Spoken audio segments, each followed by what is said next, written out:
Hi, അഞ്ചാമത്തെ smile സ്റ്റോറിയാണ് എൻ്റെ. അഞ്ചാമത്തെ സ്മൈൽ സ്റ്റോറി വരുമ്പോഴേക്കും നിങ്ങൾ ഈ ചാനൽ സബ്സ്ക്രൈബ് ചെയ്യണം, അല്ലെങ്കിൽ എൻ്റെ പേജ് ഫോളോ ചെയ്യണം കേട്ടോ.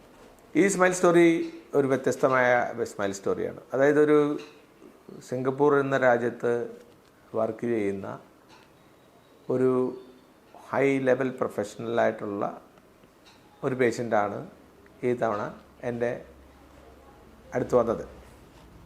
അതും ഇതുപോലെ തന്നെ എൻ്റെ ക്ലിനിക്കിൽ, അതായത് നമ്മൾ ഒരിക്കൽ ഡെൻ്റൽ അലൈനർ ചികിത്സ, അതായത് 2013-14 കാലഘട്ടത്തിൽ dental aligner, transparent aligner, transparent braces, invisible braces, Invisalign എന്നൊക്കെ നമ്മൾ കേൾക്കാത്തൊരു കാലഘട്ടത്തിൽ നമ്മളത് അത്ര പോപ്പുലർ അല്ലാത്ത സമയത്ത് നമ്മളത് ചെയ്യുമായിരുന്നു. അപ്പോൾ അങ്ങനെ സിംഗപ്പൂരിൽ നിന്ന് വന്നൊരു പേഷ്യൻ്റ് റെഫർ ചെയ്തിട്ടാണ് ഇവർ വരുന്നത്. ഇവർ വന്നാൽ നിങ്ങളുടെ പടത്തിൽ ശ്രദ്ധിച്ചാൽ മനസ്സിലാവും, അവരുടെ ക്യാപ്പുകളുടെ മുകൾ ഭാഗമെല്ലാം മോണയിൽ നിന്ന് വിട്ട് താഴേക്ക് ഇറങ്ങി നിൽക്കുന്നത്.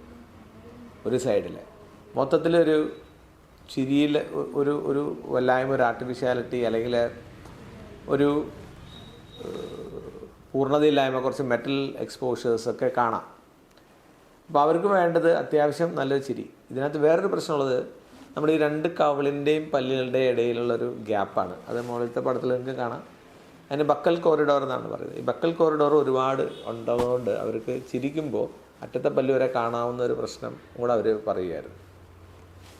അതിനെ നമുക്കൊന്ന് മാസ്ക് ചെയ്യണമെന്നുള്ള ചിന്തയൊക്കെയാണ് അവർക്കുണ്ടായിരുന്നത്. പക്ഷേ പല്ലിൻ്റെ മുൻവശത്തെ പല്ലിൻ്റെ വലിപ്പം കുറയ്ക്കണമെന്ന് അവർക്ക് ആഗ്രഹമുണ്ട്. പക്ഷേ എനിക്ക് യഥാർത്ഥത്തിൽ അങ്ങനെ ആഗ്രഹം ഉണ്ടായിരുന്നല്ല. അല്ലെങ്കിൽ ഞാനത് അതേ ലൈനിൽ തന്നെ നിലനിർത്തിയാണ്. ഇവർക്ക് ആ പല്ലിൻ്റെ പൊക്കം കുറയ്ക്കണം, വലിപ്പം കുറയ്ക്കണം എന്നുള്ളതുണ്ടായിരുന്നു. അപ്പോൾ ഇത്രയും പ്രശ്നങ്ങളാണ്. അപ്പോൾ നിങ്ങൾക്ക് പലർക്കും അറിയാം, ക്രൗണുകൾ, മെറ്റലുള്ള ക്രൗണുകൾ, അതായത് മെറ്റൽ അകത്തും സെറാമിക് പുറത്തുമുള്ള ക്രൗണുകളിലേക്ക് ഇട്ട് കഴിഞ്ഞാൽ കുറേ നാളിപ്പോൾ മോണ പതുക്കെ അകത്ത് പോകും. അപ്പോൾ കൃത്യമല്ല അത് പിടിപ്പിക്കുന്നതെങ്കിൽ ഇങ്ങനെയുള്ളൊരു ഗ്യാപ്പ് കാണും. അപ്പോൾ അതിനെ കറക്റ്റ് ചെയ്യുക എന്നുള്ളതാണ് എസ്തെറ്റിക്കലി ഏറ്റവും ഇമ്പോർട്ടൻ്റ് ആയിട്ടുള്ള കാര്യം. ഇപ്പോൾ മെറ്റൽ ഫ്രീ ആയതുകൊണ്ട് മോണ അതിനോട് ചേർന്ന് നിൽക്കും, മെറ്റലാകുമ്പോൾ അവിടെ നിന്ന് മാറിപ്പോകും. അപ്പോൾ അത് കുഴപ്പം ആ പേഷ്യൻ്റ് മനസ്സിലാക്കിയത് കൊണ്ട് മാത്രം നമുക്ക് അവരെ നമുക്ക് ഹെൽപ്പ് ചെയ്യാൻ പറ്റി. ഇവർ വന്നത് പെട്ടെന്ന് ഒരു ദിവസം എന്നെ വിളിച്ച് പറയുകയാണ്, എനിക്കിത് ചെയ്യണം. ഈ സുഹൃത്ത് പറഞ്ഞതിൻ്റെ പിന്നാലെ 2 ദിവസം കഴിഞ്ഞപ്പോൾ ആളിവിടെ എത്തി. ഒരാഴ്ച കൊണ്ട് ഞങ്ങൾ ഇത്രയും കാര്യങ്ങളൊക്കെ ചെയ്തു, എല്ലാം ക്രൗൺ ചെയ്തു. ഒരു ശ്രദ്ധിച്ചാൽ മനസ്സിലാവും, ആ ബക്കൽ കോറിഡോർ എന്ന് പറയുന്ന അവിടെ പല്ലുകൾക്ക് ഇത്തിരി ബൾക്ക് കൂട്ടി. അങ്ങനെ അത് അധികം നമ്മൾ അകത്തേക്ക് കാണാത്ത രീതിയിലാക്കി. മൊത്തത്തിൽ ഇത്തിരി കളറെല്ലാം മാറ്റി. പക്ഷെ എനിക്ക് ആ ഫ്രണ്ടിലെ വലിയ മുമ്പിലെ 2 പല്ലിനെ മാത്രം എനിക്ക് അത്ര വലുപ്പം കൂട്ടാൻ പറ്റിയില്ല എന്നുള്ളൊരു സങ്കടമാണ് എനിക്കുള്ളത്. ഇത് ചെയ്തിട്ട് ഇപ്പോൾ ഒരു 10 വർഷമായി. എനിക്ക് കഴിഞ്ഞ ആഴ്ച ഇവരുടെ ഒരു മെസ്സേജ് വന്നു, ഡോക്ടർ സെബി, എൻ്റെ ഫ്രണ്ടിലെ പല്ലിൻ്റെ ഒരു ചെറിയ പോർഷൻ ചിപ്പ് ഓഫ് ചെയ്തു.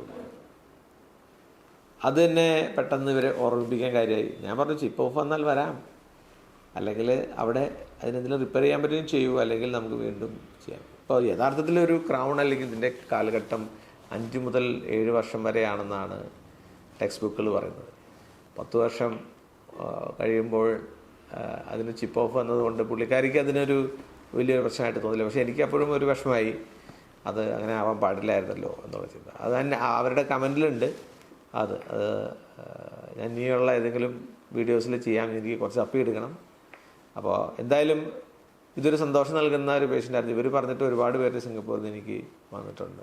വീണ്ടും ഒരു സ്റ്റോറിയുമായിട്ട് അടുത്ത ദിവസം വരാം. Thank you.